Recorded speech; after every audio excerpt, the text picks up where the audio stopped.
Dia barusan membaca dokumen tentang Jericho yang dikirim oleh Master, dan tahu kalau Jericho selalu berada di korps tentara bayaran Golgotha selama 20 tahun. Mana mungkin ada teman di Provinsi Omada. Pada saat itu, terdengar suara tertawa seorang gadis dari ujung panggilan telepon, dan Tuan Apex langsung menyadarinya. Benar perkataan Master, Jericho ini memang genit. Baru saja tiba di Provinsi Omada, dan belum menyelesaikan apapun, malah sudah bermain dengan gadis. Tuan Apex dengan serius berkata, Jericho, Master berikan aku wewenang khusus, aku bisa batasi kehidupan pribadimu. Aku sekarang minta Anda. Jericho dengan tidak sabar memotong perkataannya, restoran apa yang paling mewah di Provinsi Omada? Langsung bantu aku reservasi. Sudah ya, kumatikan dulu.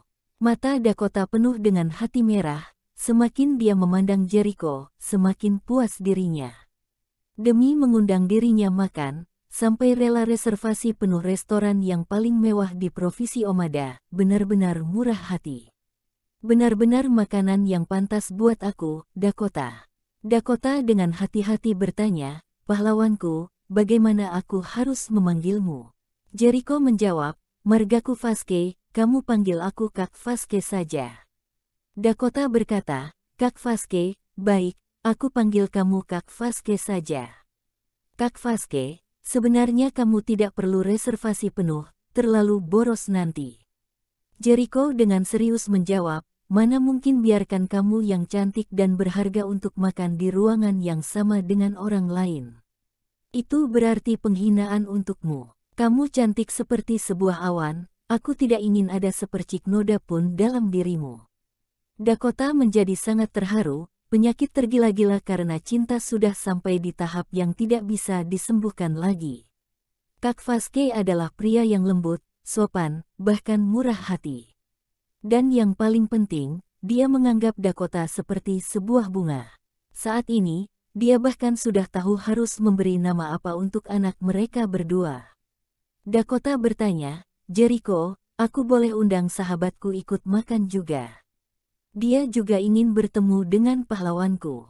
Jericho menjawab, Dakota, kamu tidak perlu diskusi hal seperti ini denganku, langsung saja tentukan, aku akan ikuti kemauanmu. Dakota begitu cantik, berarti sahabatnya pasti cantik seperti dia juga.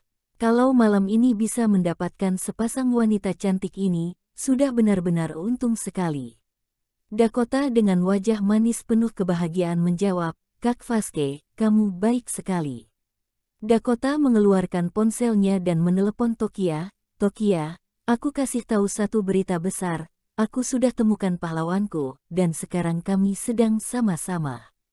Kamu segera datang, kita makan bareng, dan biar aku kenalkan kalian berdua. Oh iya, panggil pria rendahan di rumahmu juga. Dan untuk lokasinya, sekarang belum pasti, bentar lagi aku kabari. Setelah mematikan panggilan, Dakota dengan tidak tenang menatap Jericho, dan bertanya, Jericho, aku boleh minta tolong? Jericho menjawab, ngomong saja. Dakota menghela napas. Pacar sahabatku ini adalah pria yang bergantung hidup pada wanitanya. Dia setiap hari tidak ada niat untuk maju, makan dan minum milik sahabatku, mobil dan rumah juga milik sahabatku, benar-benar tipikal seorang pria rendahan.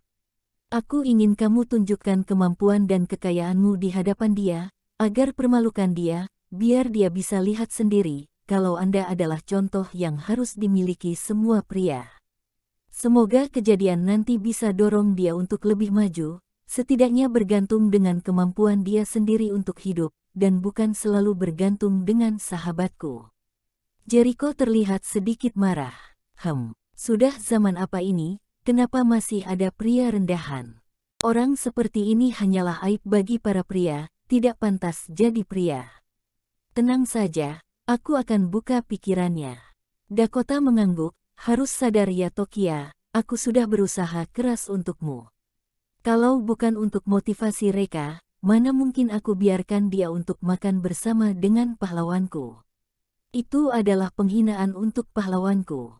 Jericho basa-basi bertanya, oh iya, siapa nama pria rendahan itu? Dakota menjawab, Reka Valkyrie. Gubrak. Jericho terkejut, kemudian tanpa sadar menginjak rem dan menatap Dakota dengan wajah tidak percaya.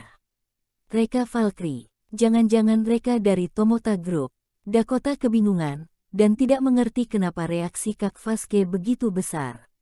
Dia dengan hati-hati menjawab, benar, Reka dari Tomota Group, kamu kenal ya. Jericho tidak tahu harus menangis atau tertawa. Pria yang ayah angkat minta dia hadapi, ternyata adalah pria rendahan. Misi pertama aku, Jericho, adalah menghadapi pria rendahan. Apa-apaan ini benar-benar memalukan. Ayah angkat, sepertinya Anda masih belum percaya dengan kemampuanku, menggunakan seorang pria rendahan untuk mengasah pengalamanku. Dia dengan cepat mengatur emosinya dan menjawab, oh, tidak apa-apa. Dulu aku pernah kerja di divisi pemerintahan, dan aku yang mengawasi Reka ketika dia di penjara. Dia pernah menyelidiki Reka dengan singkat, dan tahu kalau Reka pernah di penjara selama 5 tahun, makanya bisa membuat kebohongan itu dengan gampang. Dakota tiba-tiba menyadarinya dan menjawab, oh, ternyata begitu.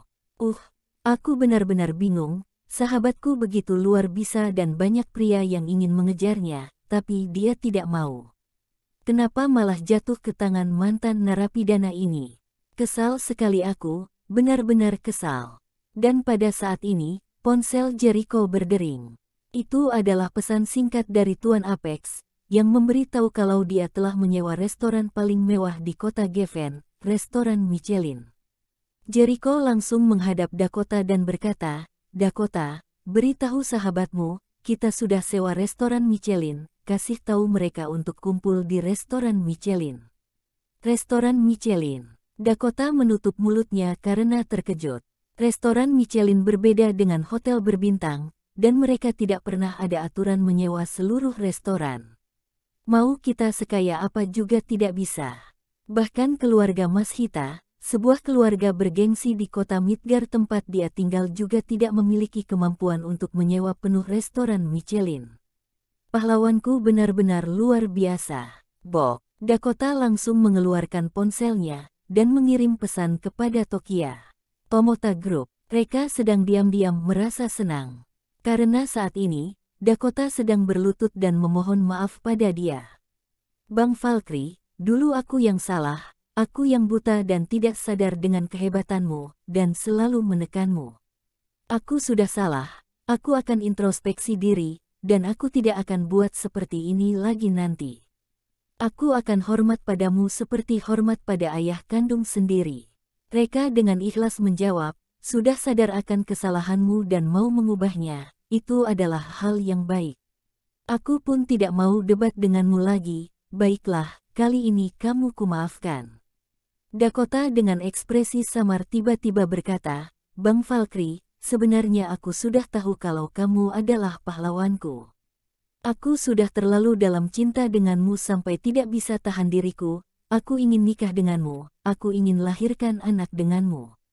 Sambil berbicara, Dakota sampai ingin melepas pakaiannya. Reka menjadi ketakutan dan mundur dengan cepat. Hentikan, kita itu tidak mungkin bersama. Tetapi, Dakota malah semakin agresif, bahkan menarik pakaian terakhirnya sampai robek, dan melompat ke arah Reka. Jangan. Reka mengulurkan tangan dengan cepat untuk menghalanginya. Di saat mengulurkan tangan, tidak sengaja menyentuh sesuatu yang terasa lembut. Suara Tokia tiba-tiba meledak di samping telinga, dasar bajingan. Reka tanpa sadar membuka matanya. Mana ada sosok Dakota di depannya, adanya cuma Tokia yang melihat dia dengan ekspresi tercengang. Ternyata hanya sebuah mimpi. Kurang ajar. Aku seorang Tuan Agung Valkyrie, tokoh legendaris, dan idola dalam hati puluhan ribu para remaja, mana boleh bermimpi hal menjijikkan seperti ini. Dakota benar-benar karakter dalam mimpi buruk, lain kali lebih baik menjauh darinya. Tokia tidak bisa menahan amarahnya dan berteriak, kau sudah cukup pegangnya belum? Reka baru menyadari kalau tangan dia sedang menyentuh dada Tokia. Wajahnya langsung menjadi merah. Kemudian ingin menarik kembali tangannya. Tetapi, setelah berpikir sejenak, dia masih tidak menarik tangannya, malah diam-diam meremasnya. Kamu kan istriku, apa salahnya aku pegang dikit? Bajingan, aku tidak mau hiraukan kamu lagi. Tokia menyingkirkan tangan Reka, berbalik dan hendak pergi. Ketika melihat Tokia benar-benar marah, Reka segera mengejarnya. Sudahlah Tokia, aku salah. Tadi aku mimpi buruk dan tidak sengaja sentuh kamu. Tokia, lupakan saja, malas berdebat dengan kamu. Cepat siap-siap, Dakota sudah booking restoran Michelin, undang kita pergi makan, dia secara khusus panggil kamu pergi. Hah? Reka tercengang, kenapa dia begitu baik, undang kita makan. Tokia, dia telah menemukan pahlawannya, mungkin ingin pamer di depanmu. Apaan? Reka semakin terkejut, akulah adalah pahlawannya. Pergi mana dia menemukan pahlawan yang lain? Sialan, pasti ada orang yang menyamar dirinya. Jika demikian, dirinya harus hadir untuk mengekspos kebohongan dari pahlawan tersebut agar Dakota tidak tertipu. Bagaimanapun, Dakota merupakan sahabat istrinya dan kakak ipar dirinya. Ketika Reka sedang merapikan diri, ponselnya berdering. Panggilan itu berasal dari Petrus, orang terkaya kota Geffen. Petrus, Tuan Valkyrie, ada seseorang ingin booking seluruh tempat dan makan di restoran Michelin milikmu. Hal ini belum pernah terjadi sebelumnya, jadi aku telepon untuk tanya pendapatmu. Reka berkata dengan curiga, restoran Michelin milikku. Kapan aku punya sebuah restoran Michelin?